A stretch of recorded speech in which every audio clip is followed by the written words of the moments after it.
Di video kali ini saya ingin membahas tentang sampling. Sampling ini sangat penting untuk kita ketahui sebagai wawasan atau edukasi bersama mengenai bagaimana menentukan jumlah sampel dan bagaimana mendistribusikan sampel di dalam kegiatan survei. Berbeda halnya dengan sensus. Survei ini sudah pasti menggunakan sampel karena keterbatasan faktor-faktor penting lain, biaya, lama waktu, kemudahan pengawasan, dan ketersediaan SDM. Kenapa tidak menggunakan sensus? Terkait dengan faktor penting tadi. Mungkin biaya yang sangat besar, waktu yang cukup panjang, dan pengawasan yang bersifat kompleks di dalam pengambilan data.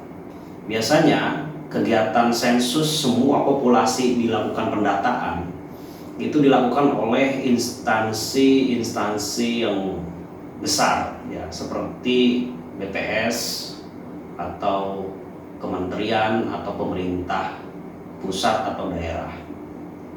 Bagi lembaga survei atau pollster umumnya di dalam menjaring, menganalisa perilaku dan memproyeksi keadaan di suatu wilayah cukup menggunakan sampel dengan survei. Terkadang kita penasaran bagaimana sih di dalam menentukan atau mendesain sampel di dalam kegiatan survei itu. Sampel itu adalah perwakilan dari populasi. Jadi karakteristik sampel itu harus mewakili karakteristik populasi. Istilah sederhana contohnya seperti ini. Ketika kita melihat seorang ibu rumah tangga masak di dapur, di satu wajan atau satu panci masakan diaduk secara merata, lalu satu sendok saja dia cicipi, dia bisa menyimpulkan rasa yang pas untuk satu panci itu. Dengan asumsi masakan dalam satu panci sudah diaduk secara merata atau homogen. Ibu rumah tangga atau asisten rumah tangga sedang bermain dengan sampling. Bisa menyimpulkan dari sampel untuk populasi tersebut. Hal yang sama ketika ilustrasi itu diterapkan di dalam kegiatan survei, sampel yang seperti apa yang tepat sehingga kegiatan survei ini dapat dipercaya. Yang pertama, di dalam perhitungan sampel banyak metode yang digunakan, dan perhitungan sampel ini sangat berkaitan dengan distribusi sampel nantinya. Di dalam pengambilan sampel ini ada dua bagian utama. Yang pertama adalah metode berpeluang, yang kedua metode tidak berpeluang. Yang probabilistic sampling ini artinya bahwa sampel mampu mewakili populasi dengan metode peluang. Artinya bahwa semua elemen yang terdapat di dalam populasi akan mampu diwakili oleh sampel dengan peluang yang sama.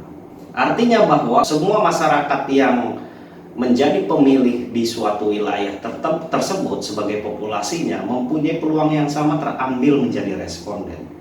Sedangkan non-probabilistic sampling itu adalah pengambilan tidak berpeluang. Misalkan purposive sampling atau judgment sampling itu memang punya alasan tersendiri karena sebaran populasi itu tidak definitif. Sehingga dalam pengambilannya tidak harus mempunyai peluang yang sama. Sehingga diambil sesuai dengan tujuan. Hal yang sama seperti barangkali convenient sampling. Pengambilan sampel dengan tingkat kemudahan.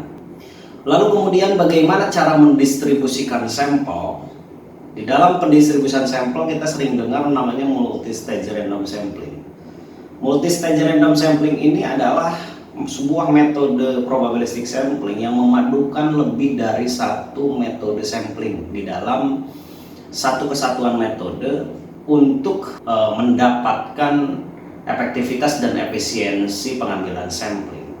Biasanya yang dilakukan di dalam kegiatan survei sosial masyarakat, survei opini publik, metode pertama yang digunakan menggunakan stratified random sampling. metode yang digunakan berdasarkan pertimbangan strata atau stratum. Pengambilan responden ini didasarkan tingkatan, ya, lapisan di dalam sebuah komunitas. Pengambilan sampel itu berdasarkan tingkatan wilayah yang menjadi stratanya, mulai dari tingkatan provinsi, tingkatan di bawahnya kabupaten kota, tingkatan di bawahnya lagi kecamatan, tingkatan di bawah lagi desa atau kelurahan, kemudian RW, RT, KK sampai dengan orang. Karena lapisannya terlalu banyak, maka sebenarnya kemampuan di dalam menerapkan metode yang digunakan juga terbatas. Karena faktor pengambilan sampel yang terbatas juga. Karena semakin banyak stage atau lapisan yang dilibatkan di dalam pengambilan sampel tersebut akan mengakibatkan jumlah sampel yang dilibatkan akan semakin besar. Maka biasanya di dalam pengambilan sampel biasanya hanya menggunakan 2 tingkatan lapisan saja di dalam pengambilan tersebut. Lapisan pertama ini biasanya adalah distrik kewilayahan, di bawahnya di dalam kegiatan survei. Katakanlah misalkan survei di tingkat kabupaten atau kota madya. Lapisan pertama yang kita perhatikan secara khusus adalah tingkat kecamatan. Sebagai unit terkecil atau primary key sampling unit PSU-nya adalah desa atau kelurahan. Jadi di semua jenjang kewilayahan, baik survei tingkat nasional, survei tingkat provinsi maupun survei tingkat kabupaten atau kota, atau mungkin survei di tingkat dapil, umumnya yang digunakan sebagai PSU-nya atau primary key sampling unit yaitu desa atau kelurahan. Di dalam mengambil PSU itu, bagaimana caranya? Biasanya umumnya yang digunakan yaitu dengan teknik systematic random sampling. Ketika kita mempunyai raw data dari masing-masing kecamatan, atau misalkan di tingkat kabupaten kota, di masing-masing kecamatannya kita sudah mengambil perhitungan jumlah PSU di masing-masing kecamatan tersebut secara proporsional, maka teknik mengambil PSU tersebut dari populasi PSU-nya itu biasanya menggunakan systematic random sampling. Walaupun memang bisa saja dengan menggunakan teknik lain, misalkan simple random sampling atau teknik yang lainnya juga, ya. Nah, kemudian setelah pengambilan PSU itu dilakukan, maka kita mendapatkan yang dinamakan sampel PSU. Dari sampel PSU itu, maka pada dasarnya di dalam kegiatan survei itu kita melakukan pengacakan di tingkat desa tersebut. Jadi di dalam penjelasan ini yang ingin saya sampaikan bahwa survei itu pada dasarnya adalah survei dari keragaman di PSU, dari primary key sampling unit. Survei itu bukan survei terhadap satu kesatuan nilai tunggal terhadap responden, tetapi survei itu terhadap keragaman dari responden di dalam unit-unit terkecilnya yang kita kumpulkan.